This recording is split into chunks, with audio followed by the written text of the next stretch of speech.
Shalom, Ahabawah, Shalom, peace and love. Welcome again to Pearls of Joy, Tru-Truth, a house that is set apart from religion.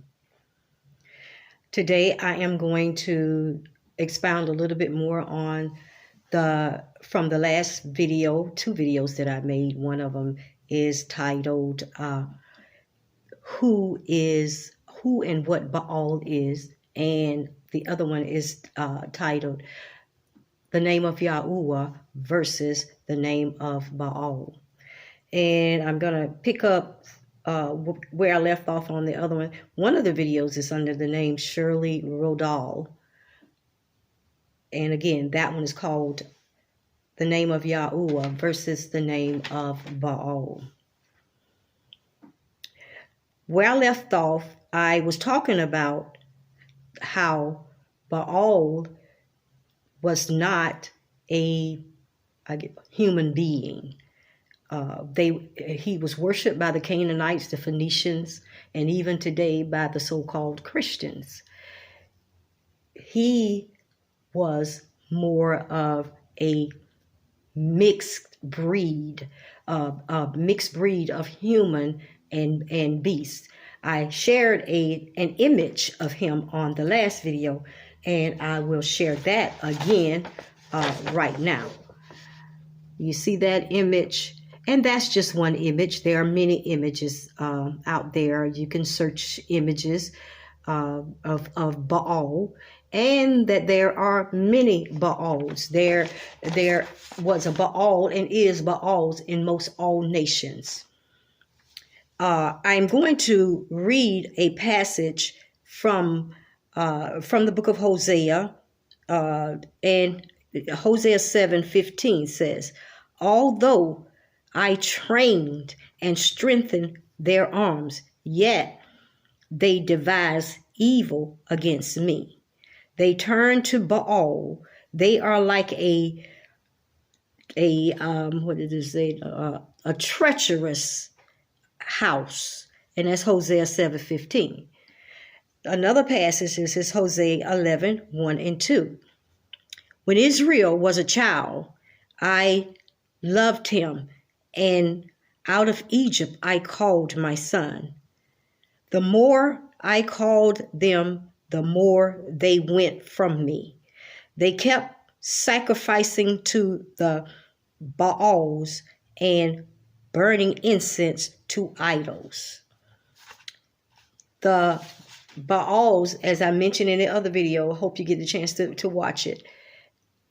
I talked about the fact that Baals require great worship, and a lot of the worship that the people gave to them is very similar to the worship that is given to supposedly our Elohim by his people.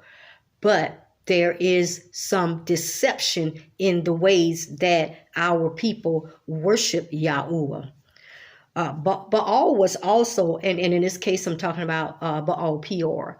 Baal Peor was also a storm god. And the people, the Canaanites, believed that he caused the crops to grow if they worshipped him properly. One main point that I want to make about Baals is that, as I said, they require great worship to appease themselves so that they could provide or make provisions for the people, as though they are creators, and they are not creators. Yahuah is the creator.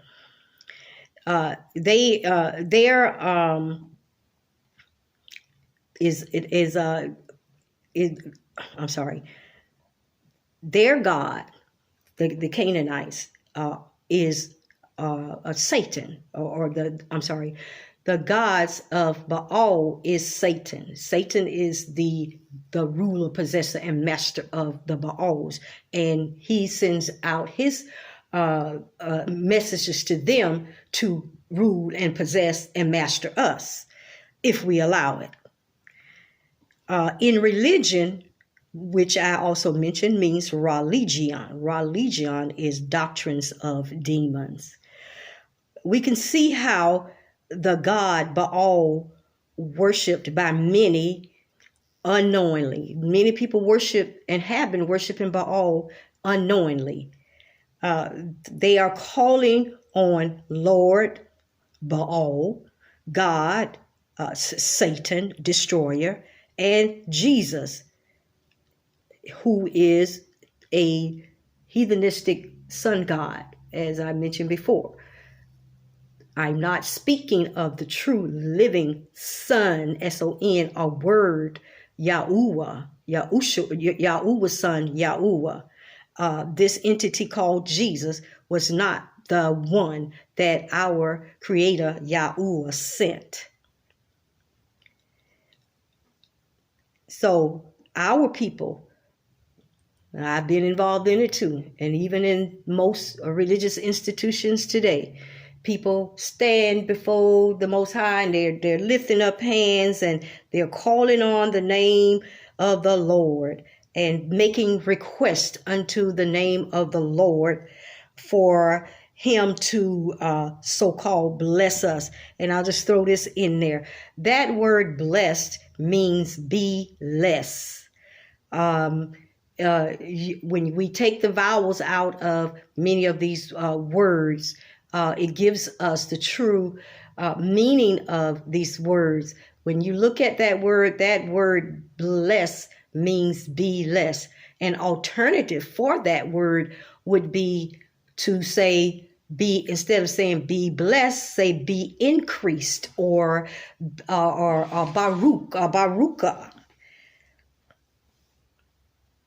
So, as I said, many people are lifting hands unto the Most, supposedly to the Most High, unbeknowing that they're reaching out and calling on the Lord Baal for him to bless them with something, whether it be a car or a house, a husband, a wife, or peace, or whatever.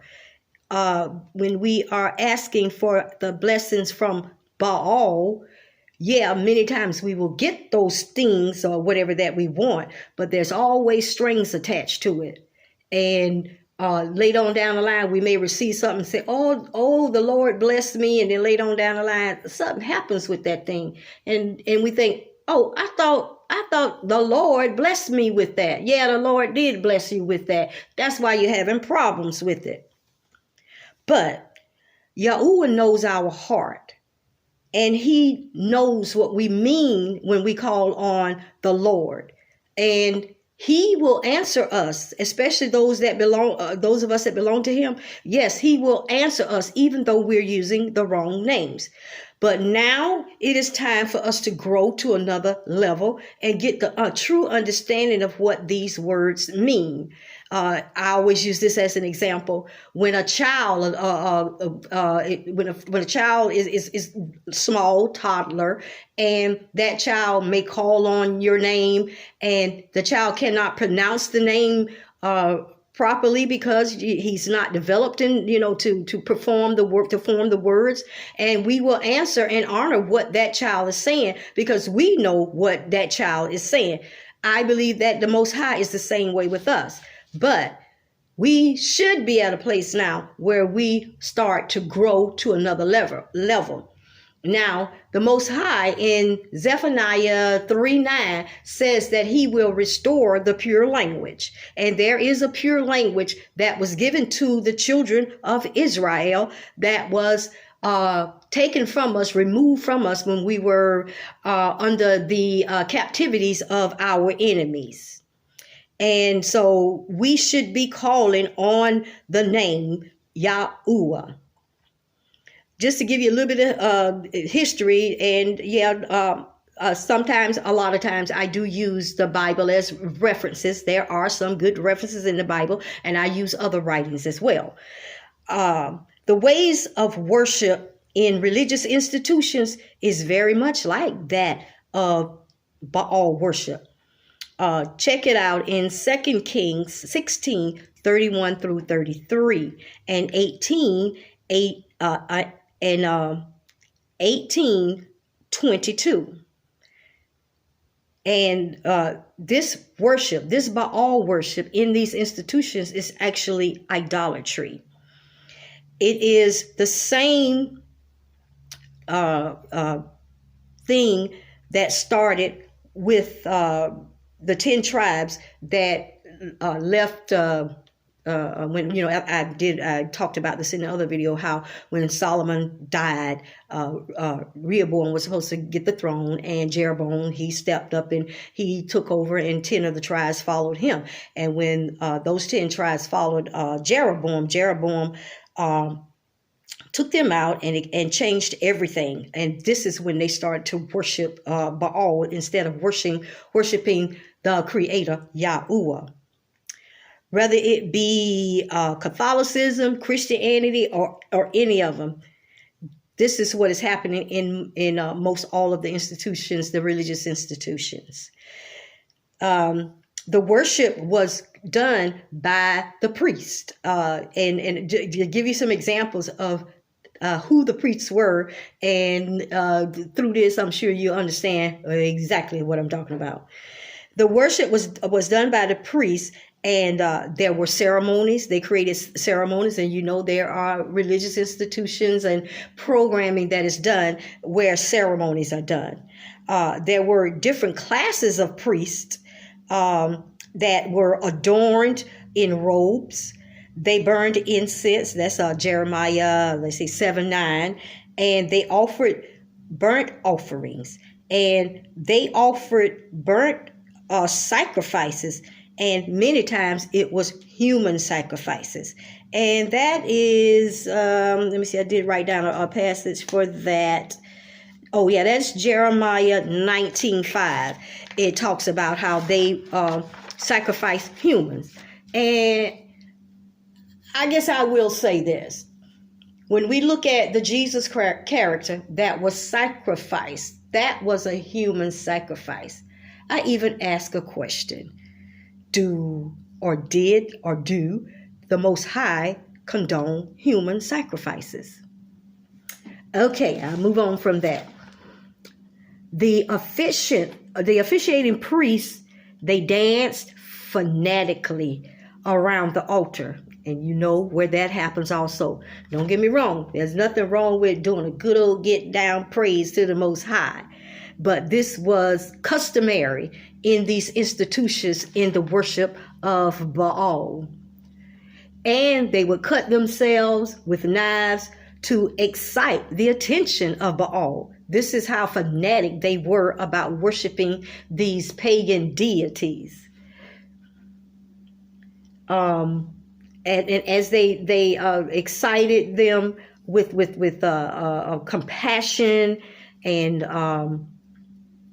getting the attention of those gods. And you can read about that in 1 Kings 18:26-28. And Judah also worshipped Baal.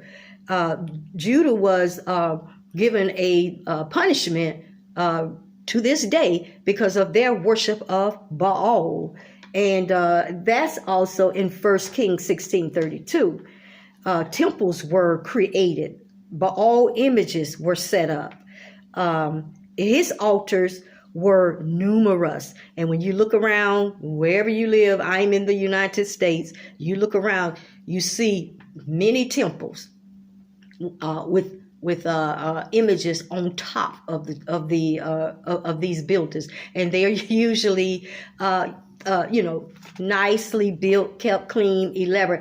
I was riding through a neighborhood not too long ago, and you see many of the temples all throughout this city I'm in, and I noticed that no matter what neighborhood those temples are in, they are kept clean. They are well. The lawns is well manicured, but the area around them is collaborated. But you have those Baal worshipers that come in and they build these buildings, these monumental buildings, and they set them up as well, I'll just say it, they set them up as churches, and they set these images on top of the church. And that cross is a symbol or is connected with Baal. I have to talk about that on another video. His altars were numerous, and like I said, the images were erected on the roof, and they were prominent places. What I want to also explain, I asked the question, why is this important? Why is it important for us to know and understand the difference between worshiping Yahuah and worshiping Baal? Because again, Baal is not one that was given to us from Yahuah.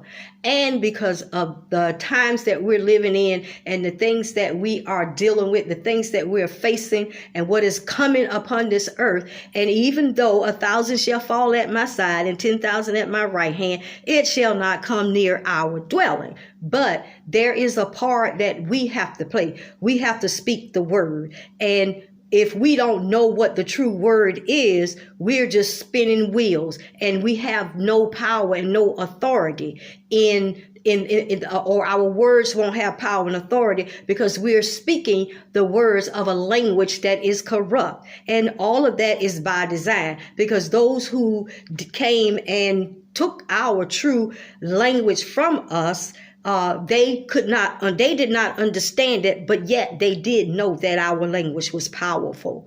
Therefore, it's important that we learn our pure language, and it's not easily found. I do have information on it. I've been studying it for a while. I don't know it all, but I do know that what I do know, it is true. Because some people say, well, how do you know that? How do you know that? I do believe in the set apart spirit that some call the Holy Spirit. And one of the works of the set apart spirit is to bear witness of the truth. And when we hear things, read things, see things, whatever, because if we are filled with that set apart spirit, the set apart spirit will bear witness of that thing as to whether or not it is true. And as we continue on, if there is something that we miss, that same set apart spirit will reveal to us. So I am going to close this right now, and stay tuned, because there's other videos that I am going to come out with to share some information on different things like the name Yahuah and why the name is Yahuah and not necessarily Yahweh, Yeshua, and some of the other things. And anything that I say here that you may question, go and search it out. So I'll stop right there. Thank you for clicking in, and just continue to seek the truth of Yahuah, even though the true books are not open yet. But we're coming to that. Shalom.